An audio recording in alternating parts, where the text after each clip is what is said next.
रघुकुल रीत सदा चली आई,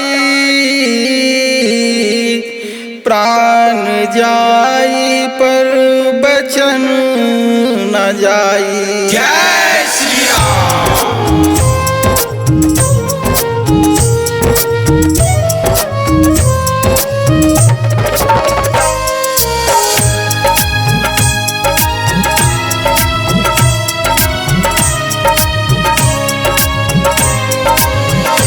भक्त गली गली में हो, भक्त गली गली में, भक्त गली गली में भगवा रंग लहरा रहे हैं। भक्त गली गली में भगवा रंग लहरा रहे हैं। आदि अवधपुरी में राम मेरे आ रहे हैं। आदि अवधपुरी में राम मेरे आ रहे हैं।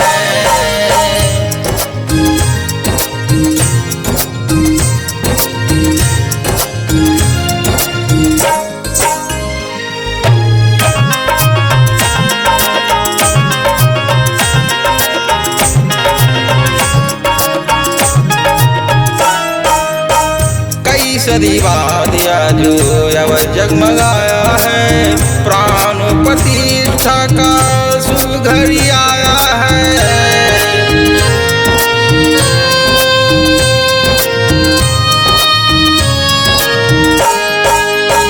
कई सदी बाद जो अब जगमगाया है, प्राण प्रतिष्ठा का शुभ घड़ी आया है। सब हर्षित होके हो, सब हर्षित होके, सब हर्षित होके राम धुन गा रहे हैं। सब हर्षित होके राम धुन गा रहे हैं। आज अवधपुरी में राम मेरे आ रहे हैं। आज अवधपुरी में राम मेरे आ रहे हैं।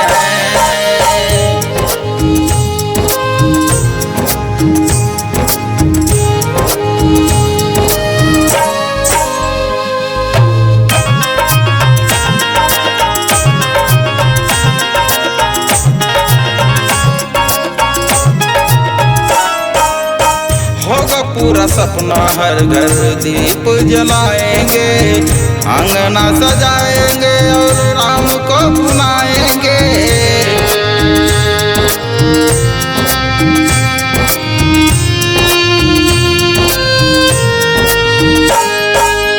होगा पूरा सपना हर घर दीप जलाएंगे, आंगना सजाएंगे और राम को बुलाएंगे।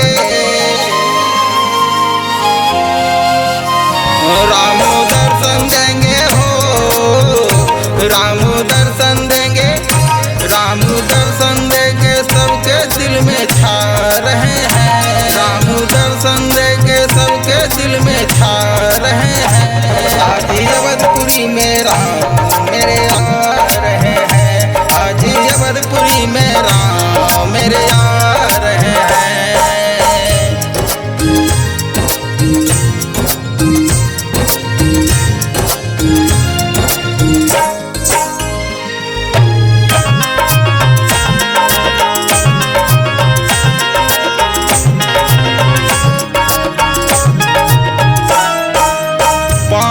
सौ वर्षों बाद टूटा वनवास है। 22 जनवरी को तिथि बड़ा खास है।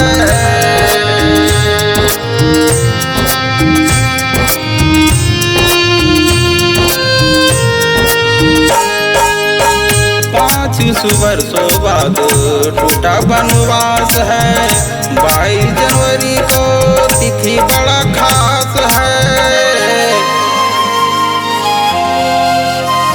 कहले रजनीश कृष्णा हो, कहले रजनीश कृष्णा, कहले रजनीश कृष्णा राम रस पा रहे हैं। कहले रजनीश कृष्णा राम